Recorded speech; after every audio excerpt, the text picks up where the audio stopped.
অনুরাগের ছোঁয়া আজকের পর্বে দেখা যায় অর্ণব ললিতবাবুর বাড়ি যায় দীপাকে দেখতে। সেখানে গিয়ে অর্ণব দীপার খোঁজ করলে ললিতবাবুর স্ত্রী বলে দীপা ঘুমাচ্ছে, এই বলে সে ঘরে যেতে দেয় না। অর্ণব বলে তার মানে দীপা এখানে নেই। এই ভেবে চলে যেতে গেলে দীপা বলে ওঠে, আমি এখানে থাকলেই আপনার সাথে দেখা করতে হবে।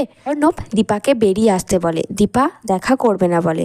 অর্ণব বলে ওখানে দীপা নেই, দীপার রেকর্ড চলছে। তখন দীপা বলে ওঠে, রেকর্ড কেন চলবে? অর্ণব দীপার সাথে দেখা না করে যাবে না বলে, কিন্তু দীপা কি করে দেখা করবে? ও তো এতক্ষণ তবলার ফোনে ভিডিও কলে কথা বলছিল। তাই সে অর্ণবকে অপেক্ষা করতে বলে। আজ রথযাত্রা, স্নান করে পুজো দিয়ে সে কথা বলবে। এদিকে দীপা ডক্টর সান্যালকে বলে যেভাবেই হোক ওকে বেরোতেই হবে। উর্মি আসলে দীপা উর্মিকে সব বলে। ইরা দেখতে আসে রাজশ্রী আছে নাকি। সবাই রথযাত্রার জন্য বেরিয়ে যায়। ইরাও রাজশ্রীকে যেতে বলে, কিন্তু রাজশ্রী বলে ডক্টর সান্যালের কাছ থেকে ওর নোট নেওয়ার আছে। ইরা বেরিয়ে গেলে উর্মি দীপার নার্সের পোশাক পরে আর দীপা বেরিয়ে যায় ললিতের সাথে। সূর্য দীপার খোঁজ করলে সোনারূপা বলে যে করেই হোক বাবাকে ভুলিয়ে রাখতে হবে, না হলে মায়ের বিপদ হবে। জয় সবাইকে পাঁপড় আর জিলিপি দেয়। সূর্য কিছু পাঁপড় নিজের পকেটে ভরে। সবাই জিজ্ঞাসা করলে ও বলে ওর জন্য আমি পাঁপড় নিয়ে রাখছি।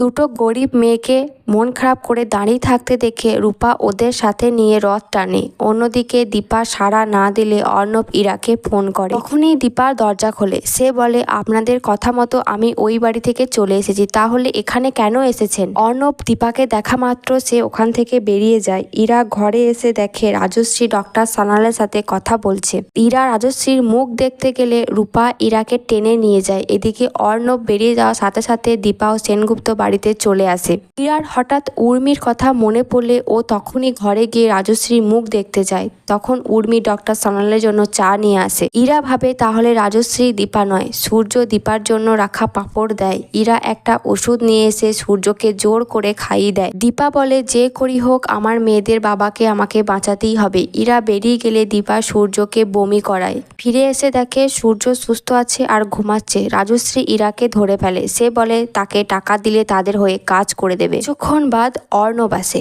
অর্ণব রাজশ্রীর কথা শুনে তাকে বিশ্বাস করতে সাহস পায় না। ইরা অর্ণবকে বলে আমাদের যে করেই হোক সূর্যকে মোহনপুরে নিয়ে পৌঁছাতেই হবে, তার জন্য আমাদের রাজশ্রী হেল্প দরকার। তারা পুরোপুরি রাজশ্রীকে বিশ্বাস করে না, কিন্তু তারা 5 লাখ টাকা দিয়ে রাখে আর রাজশ্রীর ওপর নজর রাখবে বলে। দীপা কি পারবে ইরা আর অর্ণবের সাথে থেকে সূর্যকে বাঁচাতে, নাকি দীপা ওদের কাছে ধরা পড়ে যাবে? তাহলে দেখতে থাকুন টলিউড গল্প। আর অনুরাগের ছোঁয়ার পরবর্তী এপিসোডগুলি দেখার জন্য আমার চ্যানেলটিকে সাবস্ক্রাইব করে পাশে থাকা বেল আইকনটি ক্লিক করে রাখবেন। আর ভিডিওটি ভালো লাগলে অবশ্যই একটি লাইক করবেন।